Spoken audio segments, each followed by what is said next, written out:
What's up mga kalamlam? So for today's video, gagawa tayo ng isang system unit para sa Pisonet business ko. Ang mga parts na ito ay binili ko lahat sa Shopee. Okay, so let's do it. So ito na po lahat yung nabili kong parts sa Shopee for a total of 10,236. System unit lang yan. So ito po yung unahin natin, yung casing. Ito po ay isang tower case with tempered glass.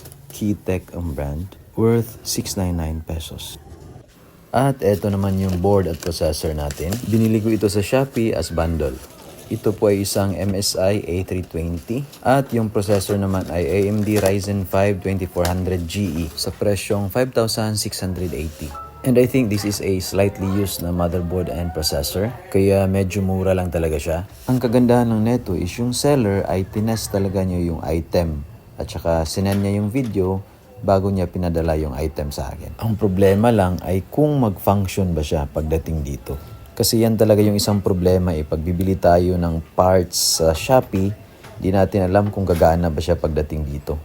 Okay, so dito na tayo sa power supply. So, ang power supply na ito ay generic lang, worth 500 pesos. Okay lang to kasi wala naman tayong GPU. So, ito na, isuscrew na natin. Ang maganda nito ay hindi siya maingay. Ang pangit kasi pag maingay yung power supply natin So, eto na, isampak na natin yung pins sa board. At hindi na muna tayo magki-cable management ngayon kasi itatry muna natin kung gagana ba yung mga parts na nabili natin sa Shopee.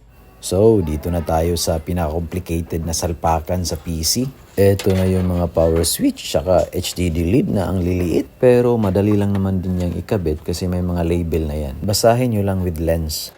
So, isusunod na natin yung RAM. Ito ay dalawang stick na 8GB. T-Force yung brand. At merong frequency na 3200 MHz. Lakas, no? At may kasama siyang sticker. So, ganito lang yung pagsalpak. At make sure na marinig natin yung snap sound. Yun.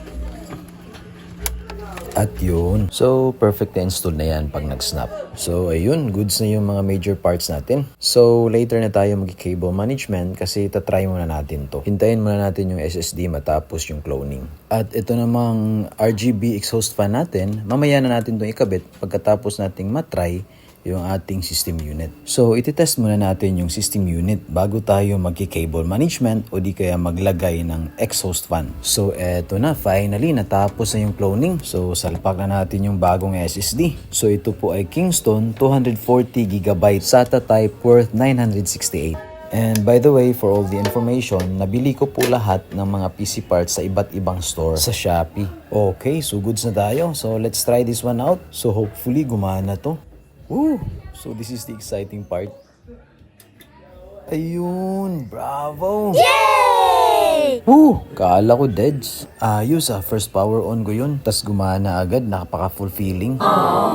Kasi napaka-risky talaga pag bumili ka ng mga PC parts sa Shopee or sa Lazada or any online store. Especially kung nasa malayo ka, gaya ko nandito po ako sa Mindanao, tas nasa Luzon pa yung mga orders mo. Tas hindi natin alam, sa shipping, baka ihagis lang yung mga parcel natin. So for sure, baka pagdating dito, deads na. Yan yung risk pag bumili tayo sa mga online store. Pero mas masarap pa rin talaga pag bumili tayo sa online store. Kasi mas mura talaga siya compare dun sa mga stores na mas malapit sa'yo.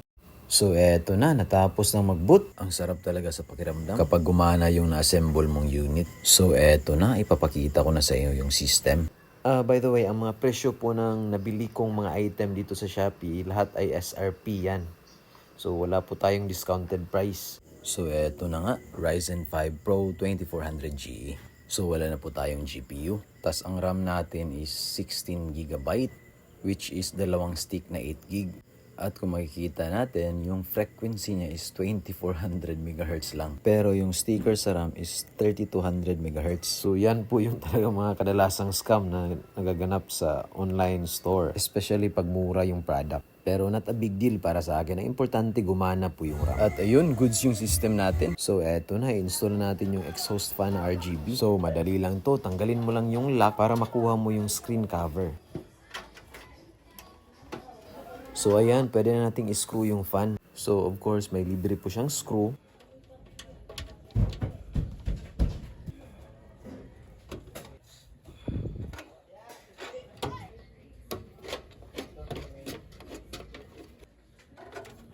At ito naman po yung sa connection niya para sa power. Para umandar yung fan natin. So ayan, natapos na po yung pag-install ng RGB fan natin. So pwede na tayong mag-cable management ngayon. So as you can see, medyo makalat talaga. Pero madali lang naman to. It would take 10 to 15 minutes lang. So eto, tanggalin natin yung backplate. Ayan, so dito natin i-manage yung mga cables natin. And by the way, ito po yung total price ng binili natin mga different items sa Shopee para makabuo ng isang system unit. At included na yung shipping fee dyan. So eto na, natapos na. So pwede na natin itong i-cover ulit. Wala na po akong ginamit na cable tie niyan. At kung mapansin nyo, merong wire na nakalabas yung ATA. Para po kasi yan sa coin slot ko kasi pang pisonet po itong build na to. So eto na, i-cover na natin. So sa mga pisonet ko ngayon, ako lang po yung nag-assemble. Pati na rin yung sa coin slot. Yung box lang yung binibili ko. Pero noon, pisonet package talaga yung binibili ko. Kumbaga plug and play na lang tayo. Pero aabot siya ng 15 to 20k per unit. Pero ngayon, ako na yung nag-assemble. Minsan nga, bumibili na lang ako ng second hand or yung mga used na PC. Tapos ina-upgrade ko na lang. So ngayon, meron akong 6 na Athlon at 2 Ryzen 5 series. Tapos ito pa yung isa, Ryzen 5 din. So finally, natapos na din. So eto na, ititest na natin. Ay, eto na, wag naman sana. Ayun, wow, umilaw din. Ang sarap sa mata. Ay, salamat. Perfectly done tayo mga kalamlam. Ang sarap talaga sa feeling kapag gumana yung inasimbol mong unit. So eto na, i-game test na natin. Try natin sa Valorant tsaka sa Dota 2. Valorant kasi yung madalas na nilalaro dito sa amin. At ang game na ito ay napaka-demanding talaga sa specs. So if yung unit mo ay gumana sa Valorant, di basic na lang yung Dota 2, Knives Out, Roblox na kadalasang nilalaro dito sa amin.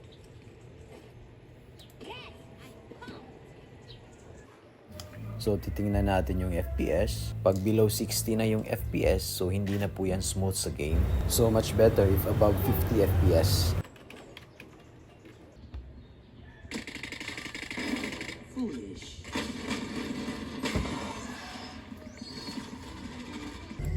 So ayun, nasa 90 to 140 FPS po yung average natin. So goods na po yan. So dito naman tayo sa Dota 2. So iti-test natin kung di ba siya magsa-stutter during flashing.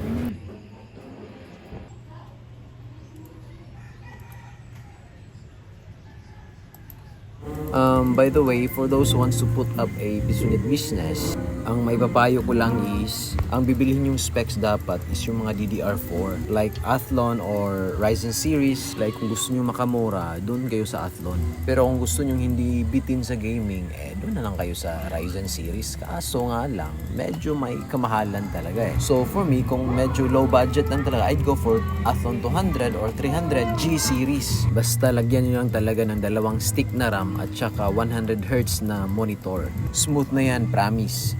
So ayun, goods na goods mga kalamlam. Very smooth yung Dota 2 natin.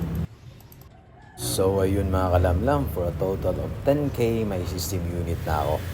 So meron na naman tayong pandagdag sa ating pisonet mga kalamlam. So hanggang doon lang po tayo mga kalamlam. I hope meron kayong kunting natutunan dito sa video na to. So if you like this video, so please follow. Thank you and bye-bye.